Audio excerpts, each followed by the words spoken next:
Dans le silence qui enveloppe les instants où personne ne t'observe, quelque chose se lève en toi. Une présence discrète, comme une ombre qui s'allonge derrière chaque décision que tu prends. Ce n'est pas un ennemi extérieur, ni une épreuve envoyée par les autres. C'est une bataille qui naît dans un lieu que tu es le seul à connaître, ton cœur. Un territoire où personne ne peut entrer, un terrain où tu avances seul, face à toi-même, sans applaudissements, sans spectateurs, sans excuses à présenter. Ce cœur que tu sens battre quand la peur t'effleure, quand le regret te serre, quand la foi t'apaise. C'est ce même cœur qu'Allah observe à chaque instant, avec une précision qu'aucune créature ne peut imaginer. Rien n'y est caché, rien n'y est oublié, rien n'y est trop petit pour être remarqué.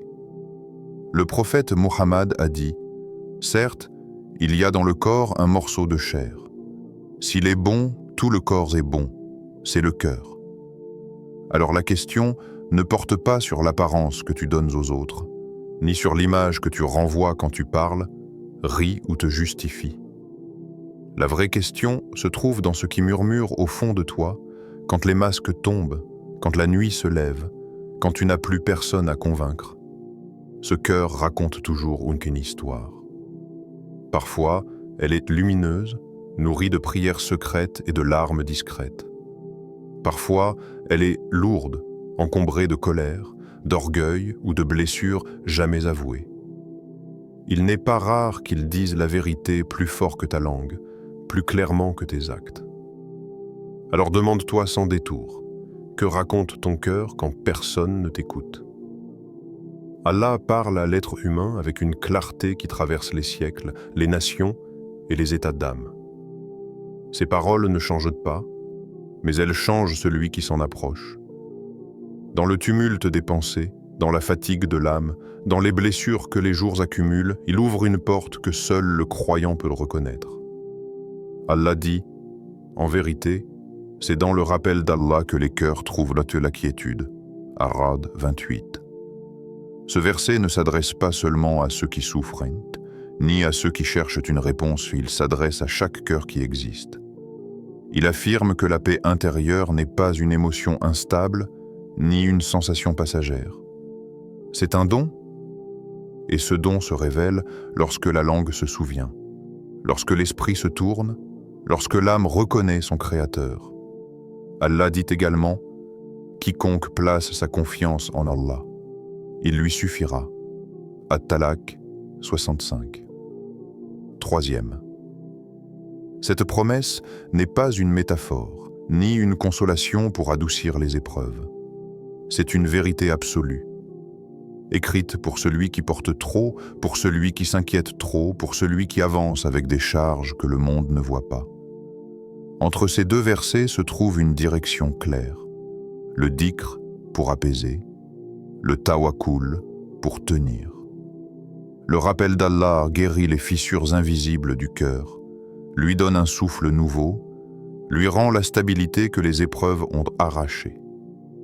La confiance en Allah, elle, devient une forteresse intérieure, un lieu où tu déposes ce qu'aucune main humaine ne peut porter. Le monde blesse, mais le rappel d'Allah recoue.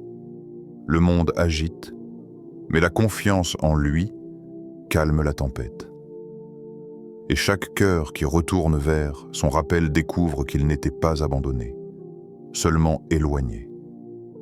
Il existe un miroir que personne ne peut briser et devant lequel aucun mensonge ne tient.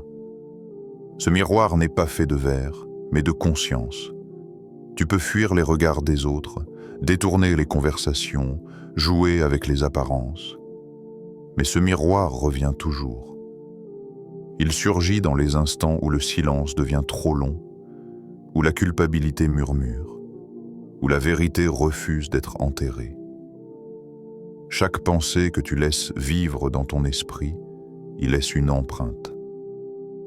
Les pensées sincères illuminent ce miroir, alors que celles nourries d'orgueil ou d'envie projettent une ombre qui s'étend lentement. Chaque colère y grave une marque, parfois subtile, parfois profonde, Et ce sont ces marques-là qui révèlent ce que les mots cherchent à cacher. Le prophète Muhammad a dit « Le fort n'est pas celui qui terrasse les gens, mais celui qui se maîtrise lorsqu'il est en colère. » Cette parole ne parle pas du corps, mais du monde intérieur. Elle ne mesure pas la force d'une main, mais la force d'une âme. Car la vraie confrontation n'est pas celle où tu fais face à quelqu'un d'autre, mais celle où tu fais face à toi-même. C'est ici que les questions deviennent inévitables, presque tranchantes. As-tu dompté ton ego ou est-ce celui qui te domine? Lorsque tu réagis, est-ce ça fait que qui produit ou ton impulsion qui s'emporte? Lorsque tu parles, est-ce ton cœur qui cherche la vérité ou ton nafs qui veut gagner? Le jour du jugement, aucune parole ne sera perdue. Aucune intention ne sera dissoute dans l'oubli. Que restera-t-il de tes paroles lorsque tout sera mis à nu?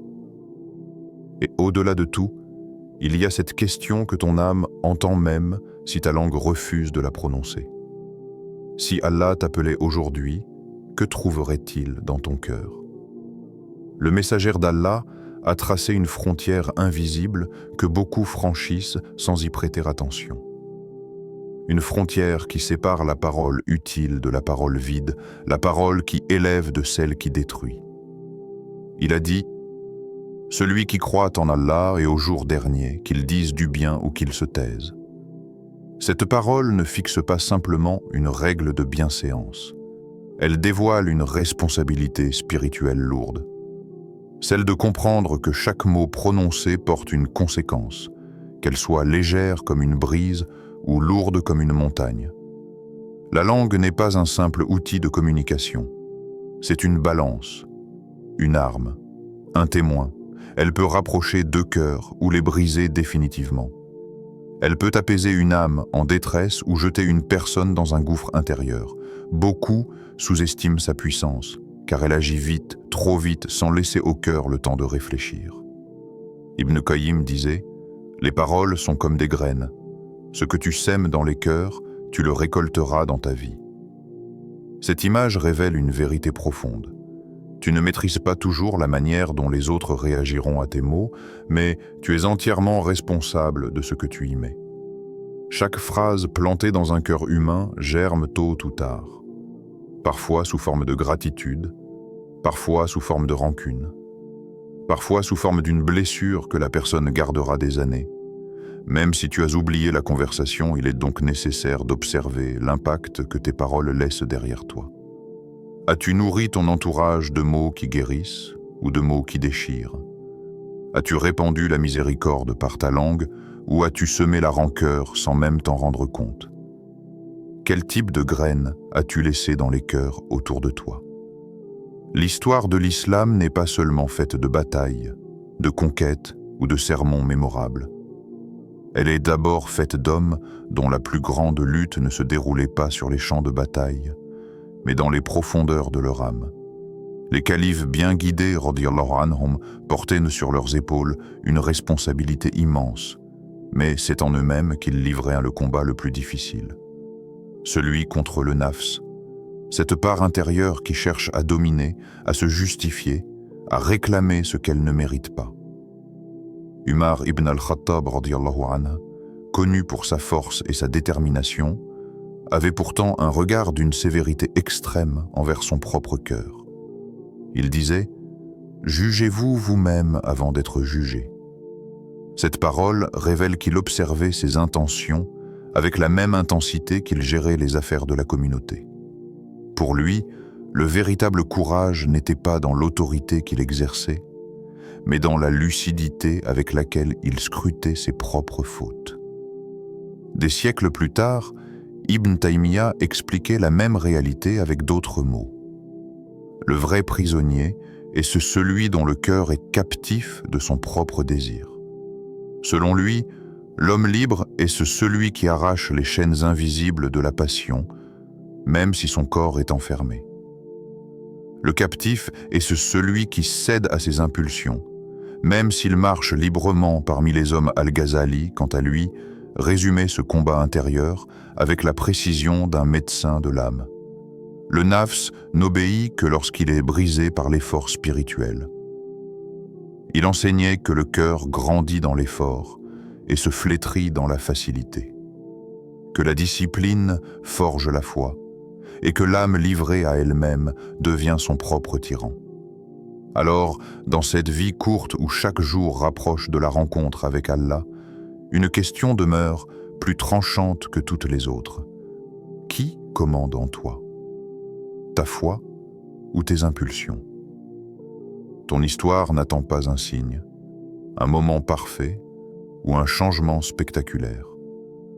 Elle n'est pas suspendue à l'avenir, ni enfermée dans ton passé. Elle commence ici, dans ce souffle, dans ce battement de cœur que tu sens maintenant. Ce que tu choisis aujourd'hui n'écrit pas seulement le jour qui vient. Cela sculpte ce que ton âme deviendra face à Allah. L'âme que tu bâtis n'est pas une abstraction. Elle sera ton compagnon dans la tombe, lorsque les regards se détourneront et que les voix se tairont. Elle sera ton soutien ou ton fardeau lorsque les anges interrogeront, lorsque les actes seront déployés devant toi, lorsque chaque intention prendra forme sous les yeux du Seigneur des mondes. Ce n'est ni ta richesse, ni ton statut, ni l'opinion des autres qui t'accompagneront dans cette obscurité. C'est la force intérieure que tu as façonnée, la lumière que tu as semée, la sincérité que tu as préservée, que ton honneur devant Allah ne se mesure pas à ce que tu montres, mais à ce que tu purifies. Alors avance, même lentement, même avec des faiblesses, même avec des fautes que tu regrettes encore. Ce qui compte, c'est le mouvement de ton cœur vers lui. Affermis ton cœur comme on affermit une maison avant la tempête, purifie ton intention comme on nettoie une source pour qu'elle redevienne claire. Laisse chaque effort, chaque regret sincère, chaque pas vers le bien te rapprocher de celui qui voit tout. Car Allah dit la vérité lorsqu'il promet « Quiconque place sa confiance en lui, il lui suffira ». Et ce verset, à lui seul, suffit à porter une vie entière.